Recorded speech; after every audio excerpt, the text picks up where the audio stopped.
Hello, students. So we are actually learning Java concepts, and in the Java concepts, core Java में हम लोगों ने अभी तक कंसोल पे काम करने के लिए सारा कुछ सीखा है। एंड बेसिकली कंसोल पे हम लोग काम करने के साथ साथ बेसिक कंसेप्ट भी हम लोगों के अब क्लियर हो चुके होंगे। सो नाउ अब जो बेसिकली जावा जिस काम के लिए बना है, दैट इज प्रोफेशनल प्रोग्रामिंग के लिए बेसिकली ये बना है। एंड यहाँ पे बेसिकली जब शुरुआत में जावा गैजेट्स के लिए ही बनाया गया था, जैसा मैंने इंट्रोडक्शन में ही बताया, और गैजेट्स के बाद हम लोग इसको, चूंकि ये बहुत स्ट्रांग लैंग्वेज के रूप में आया और प्रोफेशनली बहुत लाइक होने लगा, तो इसके जावा को यूज करते हुए हम लोग डिफरेंट प्रोफेशनल एप्लीकेशंस भी बनाने लगे, जिसमें कि फ्रंट एंड इंटरफेस के साथ साथ और भी बहुत सारे फैसिलिटीज होते हैं।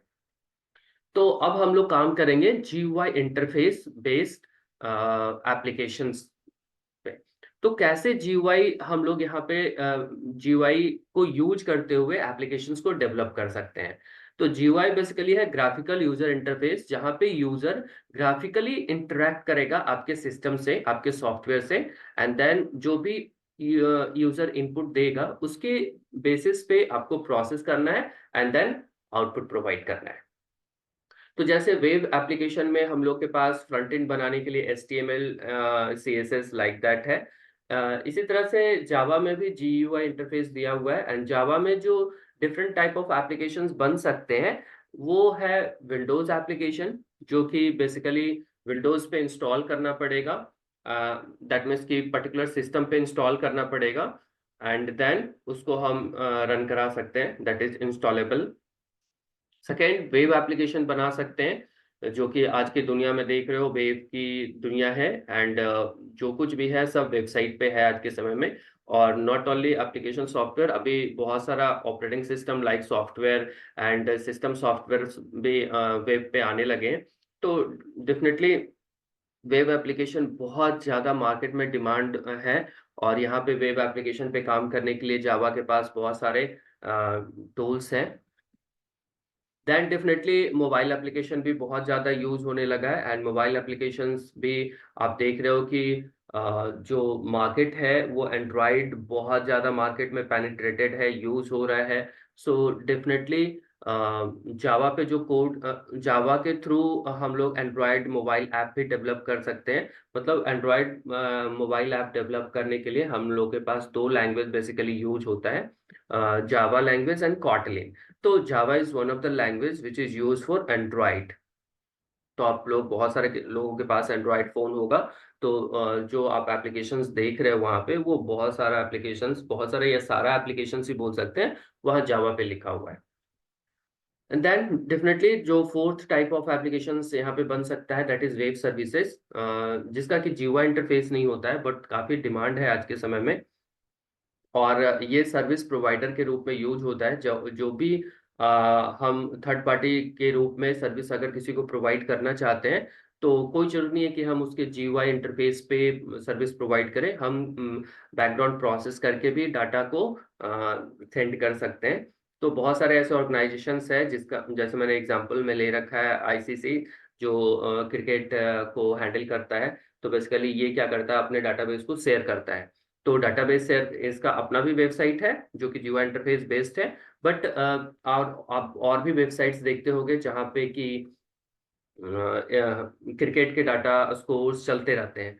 तो कैसे करता है ये, तो बेसिकली ये क्या किया है, वेब सर्विसेज बनाकर और सारी यूजर को डिस्ट्रीब्यूट कर रखा है। जो भी यूजर उसके डाटाबेस को परचेज करना चाहता है या स्कोर दिखाना चाहता है, तो वो ऐप वेब सर्विसेज के थ्रू एक्सेस कर सकता है उसके डाटाबेस को।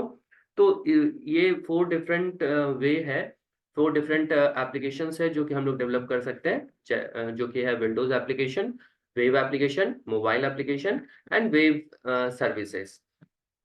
तो हम लोग यहाँ पे अभी सीखेंगे विंडोज एप्लीकेशन पे काम करना, क्योंकि विंडोज एप्लीकेशन ही स्टार्ट होगा जहाँ से आप जीवा इंटरफेस से इंटरेक्ट करना, और कैसे इंटरेक्शन हो सकता है, इसके लिए क्या क्या कंसेप्ट है और क्या क्या यूटिलिटीज है जिसको कि जानना पड़ेगा। तो स्टार्ट करते हैं विंडोज एप्लीकेशन से। तो विंडोज एप्लीकेशंस पे काम करने के लिए यहाँ पे आपके पास दो पैकेज है। One package is AWT package that stand for Abstract Window Toolkit and second is the Swing package. आपने Swing package का नाम सुना होगा, जावा में काफी फेमस है ये Swing package. तो basically AWT package old package है and swing package new package है. तो हम लोग AWT या स्विंग किसी को भी यूज कर सकते हैं, बट जो बेसिकली हम लोग IDE पे काम कर रहे हैं तो वहाँ पे ज़्यादातर स्विंग पैकेज को ही आपको यूज करना चाहिए. और वहाँ पे जो आपका कंटेनर होगा, जो पैलेट होगा, कंट्रोल पैलेट, वहाँ पे भी आपको ज़्यादातर स्विंग पैकेज के ही कंट्रोल्स को यूज करने के लिए मिलेगा. AWT भी मिलेगा, नो डाउट. तो बेसिकली ये कुछ कंट्रोल्स है जो हम लोग यूज करेंगे. कंट्रोल्स मतलब GUI पे हैं तो कंट्रोल्स यूज करना पड़ेगा. तो जो टेक्स्ट बॉक्सेस है या फिर जो आप देखते हो चेक बॉक्स है, रेडियो बटन्स है, ड्रॉप डाउन लिस्ट है, तो ये सब जो आप इनपुट कंट्रोल्स देखते हो, ये सारे कंट्रोल्स यहाँ पे अवेलेबल है, जो कि ये बेसिक फॉर्म कंट्रोल बोलते हैं. अगर हम किसी भी टाइप के फॉर्म को बनाएंगे तो ये सारे कंट्रोल्स हमको यूज करना पड़ सकता है. ये सारे कंट्रोल यूज करते ही है जनरली, तभी आप एक फॉर्म डेवलप कर पाओगे एंड फॉर्म पे यूजर से इनपुट ले पाओगे. तो हर एक कंट्रोल्स का रिप्रेजेंटेड क्लास है यहाँ पे, क्योंकि जो कुछ भी है यहाँ पे क्लास लेवल पे ही है, और क्लास का ऑब्जेक्ट बनाएंगे तो वो टास्क अचीव कर पाएंगे.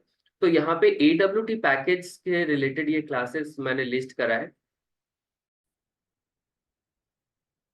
तो ये जो भी कंट्रोल्स है उसके क्लासेस है. जैसे कि लेवल कंट्रोल अगर यूज करना है तो उसके लिए लेवल क्लास है.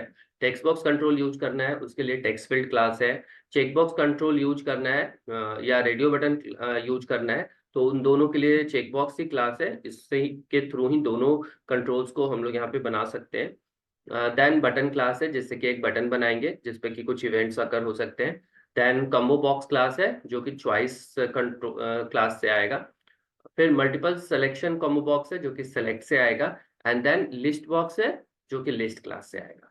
तो ये सारे डिफरेंट कंट्रोल्स हैं जिसका कि हम मुझे जरूरत पड़ेगा GUI इंटरफेस पे.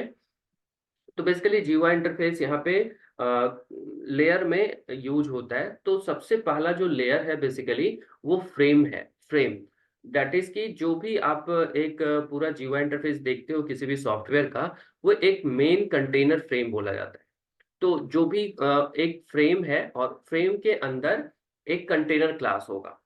दैट मीन्स कि पहला जो क्लास यूज होगा दैट इज फ्रेम क्लास होगा. दूसरा जो क्लास यूज होगा दैट इज कंटेनर क्लास होगा, क्योंकि एक फ्रेम के ऊपर कंटेनर होगा एंड कंटेनर के ऊपर कंपोनेंट्स को हम डालेंगे. तो इस तरह से हायरार्की है. एंड देन कंटेनर के रूप में और भी बहुत सारे मेरे पास क्लासेस है, जैसे कि पैनल क्लास है, डेस्कटॉप पेन क्लास है. तो ये कंटेनर के रूप में ही काम होता है जहाँ पे हम एक पैनल को यूज करके उसके ऊपर बहुत सारे कंट्रोल्स को डाल सकते हैं. तो basically panel and desktop pen वगैरह जो होता है ना, वो सेपरेटर के रूप में यूज होता है. पैनल से हम एक ही फ्रेम में दो पैनल क्रिएट कर सकते हैं. तो इस तरह से लगेगा कि left side panel, right side panel, ऐसे करके हम लोग रख सकते हैं. और डेस्कटॉप पेन बेसिकली यूज होता है MDI एप्लीकेशंस के लिए. MDI stand for multi dimension interface के लिए होता है. तो यहाँ पे मल्टीपल जब फ्रेम को यूज करते मल्टीपल मेरे पास जब फ्रेम होगा तो डेफिनेटली सारा फ्रेम अलग अलग से नहीं खुलना चाहिए. वो क्या होना चाहिए कि एक मेन जो मास्टर पेन है उसके अंदर ही सारा फ्रेम ओपन होना चाहिए. तो MDI एंड SDI दो कंसेप्ट होता है, सिंगल डॉक्यूमेंट इंटरफेस या मल्टी डॉक्यूमेंट इंटरफेस. तो मल्टी डॉक्यूमेंट इंटरफेस बेसिकली हम लोग मैक्सिमम सॉफ्टवेयर में यूज करते हैं. सिर्फ नोटपैड ही एक ऐसा है जो कि सिंगल डॉक्यूमेंट इंटरफेस सॉफ्टवेयर में काउंट होता है. तो यहाँ पे जो कोड है बेसिकली लिखा हुआ है, ये कोड ये नोटपैड को यूज करके लिखा हुआ है. बट यहाँ पे नोटपैड के थ्रू लिखना इट्स ए टीडियस जॉब, क्योंकि नोटपैड पे आज शायद ही लोग काम करते हैं, क्योंकि ये एप्लीकेशन डेवलपमेंट है, फास्ट एप्लीकेशन डेवलपमेंट है, जहाँ पे हमको रैपिडली एप्लीकेशन डेवलप करना पड़ता है. तो हम लोग नोटपैड पे अपना टाइम बर्बाद नहीं कर कोई भी नहीं करना चाहेगा. तो ये सारे आपके पास IDE हैं, उनमें बहुत अच्छा फैसिलिटीज है. अभी IDE के थ्रू हम लोग एक फॉर्म डिजाइन करेंगे एंड देन उसको उसके साथ इंटरेक्ट करने का कोशिश करेंगे। बट नोटपैड पे कोड लिखने का तरीका डिफरेंट होगा इस जीवा इंटरफेस का, और यहाँ पे जब आईडीई पे काम करेंगे तो ये थोड़ा डिफरेंट होगा। तो जब हम लोग बेसिकली जब जीवा इंटरफेस पे काम करते हैं तो जावा ने आपको कुछ लेआउट मैनेजर दे रखे हैं। Layout manager in the sense कि आपका जो स्क्रीन है वो स्क्रीन कैसे सजाएंगे आप, क्योंकि यहाँ पे जीवा इंटरफेस में लुक एंड फील भी मैटर करता है। तो लुक एंड फील कैसे बनाओगे, किस तरीके का लेआउट आप रखना चाहोगे, तो यहाँ पे कुछ लेआउट दिया हुआ है। जैसे कि flow layout, flow layout default layout के रूप में यूज होता है, और यहाँ पे एक के बाद लेफ्ट टू राइट अलाइन होता है बेसिकली। तो आप जैसे जैसे कंट्रोल ऐड करते जाओगे फ्रेम पे, वो लेफ्ट टू राइट अलाइन करके कंट्रोल को रखता चला जाएगा। दूसरा लेआउट है grid layout. Grid layout basically आपका जस्ट लाइक एक्सेल सीट आप देख रहे हो या फिर टेबल आप देख रहे हो, तो टेबल में जैसे रोज एंड कॉलम्स होते हैं उस तरह से ग्रिड यहाँ पे आपको मिलेगा। तो आप ग्रिड में रोज एंड कॉलम्स को डिवाइड करते हुए अपने कंट्रोल्स को ऐड कर सकते हो। देन थर्ड कंट्रोल है दैट इज बॉर्डर लेआउट, जो कि बॉर्डर कहने का मतलब जस्ट लाइक जैसे हम लोग देखते हैं फोर साइड, तो नॉर्थ साउथ ईस्ट वेस्ट ऐसे कंट्रोल रखते हैं, एंड देन सबसे जो लार्जर एरिया है दैट इज सेंटर एरिया। तो इस तरह से बॉर्डर लेआउट को भी हम लोग यूज कर सकते हैं डिजाइन के लिए। देन है कार्ड लेआउट। कार्ड लेआउट आपको जस्ट लाइक जैसे आप देखते होगे कि टैब पेन जो रहता है वो कार्ड लेआउट की तरह होता है, जहाँ पे टैब पे कुछ लिखा हुआ होता है, जब टैब पे क्लिक करते हैं तो बेसिकली वो पूरा फॉर्म खुल के आता है, तो उसको बोलते हैं कार्ड लेआउट। तो टैब्ड पेन को भी हम लोग टैब बेस्ड सिस्टम को, जो कि बहुत सारे जगह पे आपको मिलेगा टैब बेस्ड सिस्टम, तो जब टैब पे क्लिक करेंगे मतलब वो पूरा फॉर्म का एक छोटा सा आइकन के रूप में आपको दिखेगा जहाँ पे कुछ लिखा हुआ रहेगा, एंड जब उस पर क्लिक करेंगे तो उसके हिसाब से जो भी लिखा हुआ है उसके हिसाब से वो पूरा फॉर्म ओपन हो जाएगा। एंड देन फिफ्थ जो है वो है कस्टमाइज, मतलब यूजर डिफाइंड लेआउट। तो यूजर डिफाइंड लेआउट में आप आपका पूरा फ्रेम आपके हिसाब से काम करेगा, आप जहां पे जिस कंट्रोल को जिस पोजीशंस पे रखना चाहोगे उस तरीके से वो काम करेगा। तो पूरा एक्स वाई कोऑर्डिनेट आपका होगा, एंड आप जैसे भी लेना चाहो आप रख सकते हो। तो इस तरह से पूरा बहुत सारा लेआउट जावा दे रखा है, तो लेआउट यूज कर सकते हो आप। तो आते हैं एक एग्जाम्पल पे, एंड पहला एक फ्रेम बनाते हैं जो कि हम लोग जीवा इंटरफेस यूज करेंगे, and with in ID use करेंगे। तो जीवा interface with in ID use करने के लिए अब आपको क्या करना होगा कि एक नया क्लास बनाएंगे। बट अब जब सिंपल क्लास नहीं बना के हम लोग क्या करेंगे, जे फ्रेम फॉर्म लेंगे। ठीक है, क्या लेंगे, जे फ्रेम फॉर्म। अगर यहाँ पे राइट क्लिक करने पे न्यू पे ये नहीं मिल रहा है तो आप अदर पे जाओगे, एंड अदर पे जाके स्विंग जीयूआई फॉर्म पे क्लिक करोगे, और स्विंग जितने टाइप का कंटेनर दे रखा होगा, ये देखिए सारे कंटेनर है, जे डायलॉग फॉर्म है, फ्रेम फॉर्म है, इंटरनल फ्रेम है, जे पैनल है, जे एप्लेट है, लाइक दैट। तो ये बहुत सारे कंटेनर आपको मिल रखे हैं, तो हम लोग जे फ्रेम फॉर्म यूज करेंगे जो कि बेसिक्स है। इसके अलावा आप जे डायलॉग जे इंटरनल फ्रेम भी यूज कर सकते हो, जे पैनल जैसा कि अभी मैंने बताया। नेक्स्ट, इस फॉर्म का क्या नाम रखना चाहते हो, तो EX फॉर्म 1 ऐसे करके नाम रखते हैं, and within that package ही ये जा रहा है। आप चाहो तो पैकेज चेंज कर सकते हो, बट अभी सेम पैकेज पे ही हम लोग काम करेंगे। फिनिश। तो ये देखो अब थोड़ा सा स्क्रीन आपका चेंज हो गया होगा, और इस स्क्रीन पे अब आपका राइट साइड पे भी कुछ पैनल्स आ गए हैं, और यहाँ पे कोड लिखने की जगह पे अब आपका यहाँ पे क्या है, इंटरफेस आ गया। इंटरफेस कहने का मतलब एक फ्रेम है और ये एक ब्लैंक फ्रेम है, और अब यहाँ पे टैब देखिए बन चुका है। ये टैब पेन की ही बात कर रहा था मैं, जो कि अभी जो मैंने बताया कि कार्ड लेआउट होता है, तो ये कार्ड लेआउट का ही एग्जांपल है। देखो एक इस पेन पे क्लिक करा तो इसका पूरा फॉर्म खुल गया, फिर इसका क्लिक करा, फिर हिस्ट्री पे क्लिक करा तो ये इस तरह से आ गया। तो ये जो डिजाइन है इसका सोर्स बेसिकली देखो आपका यहाँ पे सोर्स है, तो ये सोर्स फाइल आपको एक बार देख लेना चाहिए। तो सोर्स फाइल कैसे बना है, जैसे EX फॉर्म जैसे हम लोगों ने बनाया, विच एक्सटेंड्स java x.swing.jframe। तो ये क्या कर रहा है, एक क्लास को एक्सटेंड कर रहा है, मतलब इनहेरिट कर रहा है। तो जब तक ये इनहेरिट नहीं करेगा ना, तब तक ये फ्रेम नहीं बनेगा, क्योंकि ये फ्रेम आपको जो दिख रहा है ये इसी इनहेरिटेंस का पार्ट है। तो जब जैसे ही ये इनहेरिट हुआ, तो यहाँ पे देखो एक कंस्ट्रक्टर इसने बनाया, और कंस्ट्रक्टर में क्या लिखा है, इनिट कंपोनेंट्स, मतलब कंपोनेंट्स को इनिशियलाइज करिए। किस कंपोनेंट को इनिशियलाइज करिए, तो जो अभी डिफॉल्ट इसका बना हुआ है, बाकी आगे हम लोग बहुत सारे कंपोनेंट्स को ऐड करेंगे, तो उसको इनिशियलाइज करने के लिए ये फंक्शन लिखा है। और यहाँ पे एक एडिशनल मिला होगा, जनरेटेड कोड। ये जो सिस्टम जनरेट किया, देखिए सिस्टम ने ये कोड जनरेट किया, जो आपको ये दिख रहा है, ये ब्लैंक फ्रेम, ये ब्लैंक फ्रेम इस कोड से दिख रहा है। और अगर हम नोटपैड पे काम करेंगे, तो ये सारा कोड हमको खुद से लिखना पड़ेगा, जो कि बहुत टीडियस जॉब होगा लिखने का। तो ये नहीं लिखते हैं। और देखिए ये इनिट कंपोनेंट है, जो फंक्शन यहाँ पे कॉल हो रहा है, मतलब जैसे ही कंस्ट्रक्टर बनेगा इसका, जैसे ही हम इस क्लास का ऑब्जेक्ट बनाएंगे, कंस्ट्रक्टर कॉल होगा।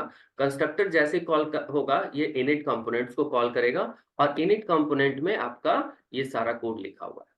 तो ये कोड आपको चेंज नहीं करना है, ये generated code always hidden mode में ही रहेगा, और आपको हिडन ही छोड़ देना है। जैसे जैसे हम लोग काम करेंगे, वो हिडन में ही लिखता चला जाएगा।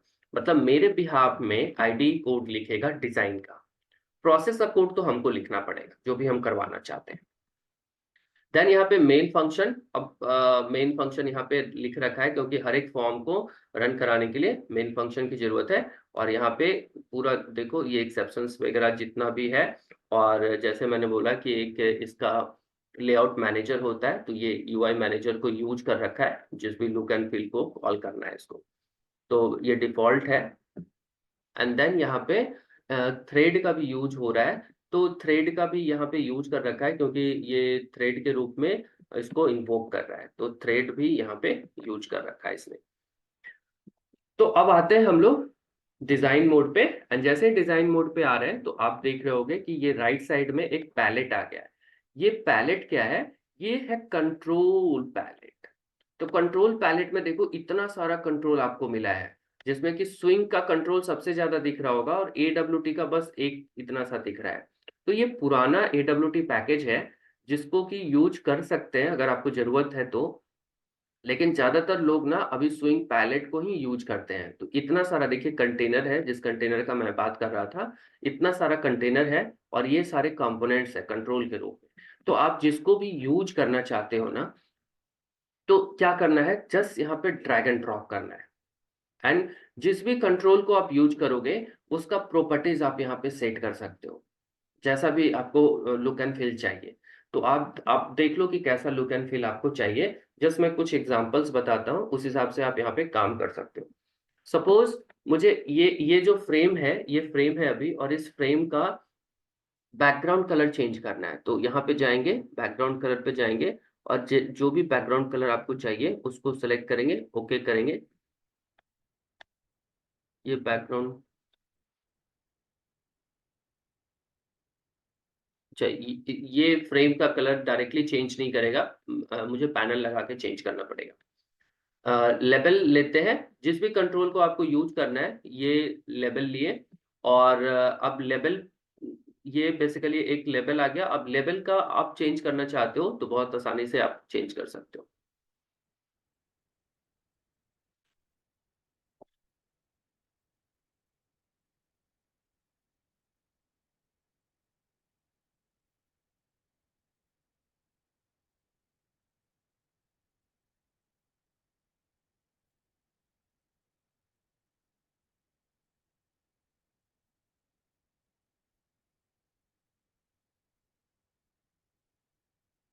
तो मैं चेंज करके दिखाऊंगा, ये चेंज हो जाएगा बेसिकली, क्योंकि अभी कुछ गलत कर रहा हूँ मैं शायद।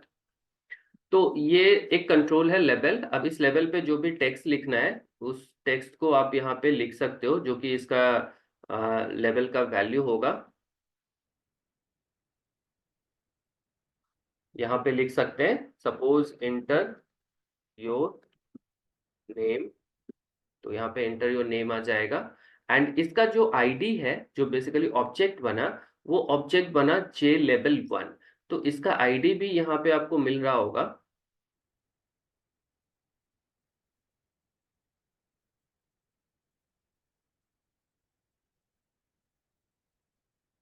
वेरिएबल नेम, वेरिएबल नेम अभी जे लेवल 1 मिल रहा है, आप चाहो तो इसका चेंज कर सकते हो, इसी लेवल इसी नाम से आप इसको कॉल करोगे, मतलब this is just like an object, ये ऑब्जेक्ट एक बन गया। तो ऑब्जेक्ट को यूज करोगे तभी आप इसके साथ कुछ भी काम कर पाओगे। अब इसके सामने एक लेना है, सपोज हमको टेक्स्ट बॉक्स। तो टेक्स्ट बॉक्स कैसे लेते हैं, text field is the class, और देखो यहाँ पे लाइन आ रहा है, इस लाइन से आप अलाइनमेंट मैच कर सकते हो कि हमको कहाँ अलाइन करना है इसको। तो जैसा भी आप अलाइनमेंट चाहते हो उस हिसाब से आप अलाइन कर सकते हो। तो मैंने यहाँ पे ड्रैग एंड ड्रॉप किया, एंड इस टेक्स्ट बॉक्स को हमको ब्लैंक रखना है, तो इसका प्रॉपर्टीज जो टेक्स्ट वाला है इसको हमको ब्लैंक कर देना, ब्लैंक करके एंटर करेंगे, एंड देन इसका साइज फिर से नॉर्मल हो गया। अब इसको हम अपने हिसाब से चेंज कर देंगे। तो ये आपका टेक्स्ट बॉक्स हो गया जहां पे यूजर इनपुट कर सकता है। देन आप बटन ले सकते हो, बटन जहां पे यूजर एंटर करेगा, तो बटन जहां भी रखना चाहते हो, जिस भी अलाइनमेंट में रखना चाहते हो। बाय डिफॉल्ट इसका नेमिंग कन्वेंशन जो क्लास का नाम है उसका 1 2 ऐसे करते चला जाता है। तो यहाँ पे आप टेक्स्ट पे रख सकते हो सबमिट, ओके, जो भी लिखना है आपको सबमिट लिख दिए। एंड अगर इसका वेरिएबल चेंज करना है तो यहाँ से कर सकते हो। तो वेरिएबल अभी नहीं चेंज करते हैं, वेरिएबल आगे चेंज करेंगे, लेकिन चेंज कर लेना ज़्यादा बेटर होगा। जब आप multiple text box multiple control रखोगे तो 1 2 से आप डिफ्रेंशिएट नहीं कर पाओगे बेसिकली। अब क्या करना है कि सपोज यूजर ने टेक्स्ट बॉक्स पे इंटर करा और मुझे एक डायलॉग बॉक्स पे मैसेज दिखाना है जस्ट। तो डायलॉग बॉक्स पे मैसेज दिखाने के लिए मुझे इस बटन पे इवेंट हैंडल करना पड़ेगा। तो ये देखो आप यहाँ पे इवेंट है, और इतने सारे इवेंट अकर हो सकते हैं इस पर्टिकुलर फ्रेम पे। जिस भी कंट्रोल को सिलेक्ट करोगे ना उसका प्रॉपर्टीज यहाँ पे दिखेगा। तो यहाँ पे देखो इसको मैंने सेलेक्ट किया और इसका प्रॉपर्टीज यहाँ पे दिख रहा है। जिसको सिलेक्ट करेंगे उसके हिसाब से प्रॉपर्टीज दिखना स्टार्ट होगा। तो इस बटन पे इतने सारे इवेंट्स हो सकते हैं, ठीक है, इतने सारे इवेंट्स हो सकते हैं। तो मुझे क्या चाहिए, मुझे इस पे क्लिक इवेंट चाहिए। तो click event basically action performed event होता है, तो यहाँ पे एक्शन परफॉर्म करवाना है। यहाँ पे जैसे ही मैंने डबल क्लिक करा तो ये क्या किया, एक इवेंट जनरेट कर दिया। इस पे डबल क्लिक करना है, बटन पे डबल क्लिक करना है, डबल क्लिक करते ये यहाँ पे इवेंट जनरेट कर दिया और इवेंट हैंडलर बना दिया। तो यहाँ पे दो कंसेप्ट है, इवेंट जनरेट होना और उसको हैंडल होना। तो इवेंट जनरेट भी कर दिया और हैंडल भी कर रहा है। अब ये हैंडलिंग कोड है, यहाँ पे आपको बोल रहा है कि आप हैंडलिंग कोड लिखिए, जो भी इवेंट में हैंडल करना है उसका कोड लिखिए। और देखिए इसका डिजाइन कैसे ये कर रहा है पूरा, देखिए जो जो कंट्रोल्स हम लोगों ने लिया है वो पूरा कंट्रोल्स यहाँ पे ये ले रखा है, ठीक है। तो यहाँ पे ये पूरा डिजाइन करते जा रहा है मेरे बिहाफ में, ये कोड लिखते जा रहा है। इसको हमको ज्यादा नहीं देखना है और चेंज भी हमको यहाँ से नहीं करना है। जो भी चेंज करेंगे हम डिजाइन से करेंगे, जो भी यहाँ चेंज करेंगे वो ऑटोमेटिकली वहां पे वो कोड में चेंज कर देगा। अब मुझे क्या करना है, इस टेक्स्ट बॉक्स का वैल्यू पिक करना है, इस टेक्स्ट बॉक्स का वैल्यू पिक करना है। तो टेक्स्ट बॉक्स का वैल्यू पिक करते हैं पहले। तो हम एक वेरिएबल लेते हैं स्ट्रिंग, जो टेम्पोररी होल्ड करेगा, और टेम्प भी रखते हैं इक्वल्स टू।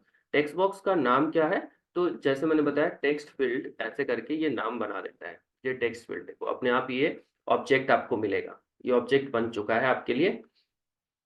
एंड इसका बहुत सारा फंक्शन है जिसको यूज कर सकते हैं। तो जो फंक्शन है बेसिकली जो उस कंट्रोल से आपको टेक्स्ट निकाल कर देगा, that function is get text. Gate text function एक आउटपुट देगा जो कि स्ट्रिंग फॉर्मेट में होगा। ये जो आउटपुट होगा वो एक स्ट्रिंग फॉर्मेट में होगा, ठीक है। अब इस जब ये वैल्यू आ गया तो मुझे क्या चाहिए, क्योंकि ये जीयूआई इंटरफेस है, हमको कंसोल पे आउटपुट नहीं चाहिए, हमको कहाँ चाहिए, जीयूआई पे ही आउटपुट चाहिए। तो यहाँ पे रेडीमेड अगेन एक क्लास है that is called J option pane. ये swing javax dot swing package से आ रहा है। जो भी पैकेज कॉल कर रहा होगा ना ये पैकेज पूरा यहाँ पे आपको लिखते जाएगा। देखिए जो जो पैकेज ये कॉल करेगा, तो जो भी पैकेज ये कॉल कर रहा है वो यहाँ पे लिख रहा है। और यहाँ पे अब J option pane dot show message dialog, ये इसका GUI पे मैसेज बॉक्स दिखाने का क्लास है एंड उसके अंदर फंक्शन है। देन ये बोल रहा है किस पेन पे दिखाना है, तो अभी हम नल दे रहे हैं, हमको इसी पेन पे चाहिए, किसी दूसरे पेन पे, हम दूसरे पेन पे भी ऑब्जेक्ट को फायर कर सकते हैं। और यहाँ पे आउटपुट क्या चाहिए, तो हम यहाँ पे कुछ कस्टमाइज आउटपुट दे रहे हैं, वेलकम, जो भी नाम लिखेगा, ठीक है। तो जो भी नाम लिखने का मतलब है टेम्प, तो इसको हम कस्टमाइज एक कर लिए। अब यहाँ पे मैसेज बॉक्स पे आपको क्या दिखेगा, वेलकम एंड जो नाम यूजर लिखेगा। तो अब इसको रन कराते हैं एंड देखते हैं क्या आउटपुट आ रहा है। तो देखो एक पूरा फ्रेम बन गया, एक GUI फ्रेम बन गया, जैसा आप देखते होगे सॉफ्टवेयर में। ये लोगो वगैरह चेंज कर सकते हैं, ये लोगो जो आ रहा है इसको हम लोग चेंज कर सकते हैं, उसको भी चेंज करके दिखाएंगे। फिर यहाँ पे टाइटल भी कुछ सेट कर सकते हैं, क्योंकि इस विंडो का टाइटल होना चाहिए, इस टाइटल को भी सेट करेंगे। ये आपका एक ब्लैंक फ्रेम है और इसके अंदर एक कंटेनर बन चुका है। अब जैसा भी हम लोगों ने फॉर्म को डिजाइन करा था, सेम आउटपुट आपको मिल रहा है। और ये डिफॉल्ट साइज है, आप चाहो तो मैक्सिमाइज कर सकते हो। अब यहाँ पे हम डालते हैं सपोज एंड सबमिट करते हैं। तो क्या आया, डायलॉग बॉक्स आया। और जो भी हम लोगों ने मैसेज, तो डायलॉग बॉक्स जो दिखा रहे हैं बाय डिफॉल्ट ये इंफॉर्मेशन आइकन के साथ आ रहा है। हम यहाँ पे आइकन भी चेंज कर सकते हैं, जैसा हमको डायलॉग बॉक्स चाहिए उस हिसाब से हम यहाँ पे आइकन लगा सकते हैं, उस हिसाब से हम दिखा सकते हैं। तो जो भी मैसेज हम लोगों ने लिखा था वो डायलॉग बॉक्स पे दिख रहा है, ओके करेंगे तो ये डायलॉग बॉक्स चला जाएगा। तो ये आपका फर्स्ट GUI इंटरफेस इंटरेक्शन है, जिसको कि हम लोग यहाँ पे स्विंग में कर रहे हैं। तो जैसा मैंने बोला कि लेबल लगाना है, तो फ्रेम को सिलेक्ट करेंगे, देखो फ्रेम एरिया को सिलेक्ट किए, प्रॉपर्टीज में गए और यहाँ टाइटल, तो यहाँ पे हम लिखते हैं वेलकम, जो भी आपको लिखना है। अब जब रन कराएंगे इसको, तो आपको टाइटल सेट होके मिल जाएगा। क्या मिल रहा है, वेलकम फॉर्म। जो भी फॉर्म आप यहाँ पे यूज करना, जो भी टाइटल आप यहाँ पे यूज करना चाहते हो, वो टाइटल यहाँ पे आप दे सकते हो। तो इस तरह से हम लोग फॉर्म बनाएंगे यहाँ पे एंड फॉर्म डिजाइन करेंगे, एंड जहाँ से यूजर अपना कोई भी वैल्यू इनपुट करेगा एंड देन प्रोसेस, जो प्रोसेस है वो आप यहाँ पे जो भी आपका बटन क्लिक है या फिर ड्रॉप डाउन पे सेलेक्ट इंडेक्स से चेंज होता है तब का इवेंट है, या जिस भी टाइप का इवेंट होगा आप यहाँ पे कर सकते हो। तो हम लोग यहाँ पे देखेंगे कि लॉगिन स्क्रीन कैसे बना सकते हैं, फिर डाटाबेस से कैसे इंटरेक्ट कर सकते हैं। ये जो वैल्यू है अभी तो कहीं सेव हो नहीं रहा है, तो हम लोग डाटाबेस में कैसे वैल्यू को सेव कर सकते हैं, लाइक दैट। तो ये सारा कुछ आप GUI इंटरफेस जो कि डिफरेंट सॉफ्टवेयर में आप इंटरेक्ट करते होंगे, तो इसी टाइप से आपको फीचर्स मिलते होंगे। तो ये फीचर्स अब आपको डेवलप करना है यूजिंग जावा स्विंग, जो कि एक विंडोज एप्लीकेशंस के रूप में आप डेवलप कर पाओ। तो एक छोटा सा प्रोजेक्ट बना सकते हो, बहुत सारा प्रोजेक्ट डेली रूटीन में आप जो काम कर रहे हो उसको स्टोर करने के लिए, फिर रिपोर्टिंग सर्विसेज जनरेट करने के लिए। तो इस तरह से आप अपना छोटा मोटा सॉफ्टवेयर बना बनाकर प्रैक्टिस कर सकते हो। तो ये आपका GUI इंटरफेस का फर्स्ट क्लास है। इसके आगे और भी कुछ कुछ कंट्रोल्स मैं यूज करके आपको दिखाऊंगा कि कैसे ये कंट्रोल को यूज करते हैं, फिर लॉगिन फॉर्म बनाना, फिर डाटाबेस से इंटरेक्ट करना, insert update delete like operations perform करना, ये सारे आपको आगे मिलेंगे। सो अगर वीडियो आपको पसंद आ रहा है, कंसेप्ट आपको समझ में आ रहा है, तो सब्सक्राइब करें, लाइक करें, कमेंट करें। Thank you.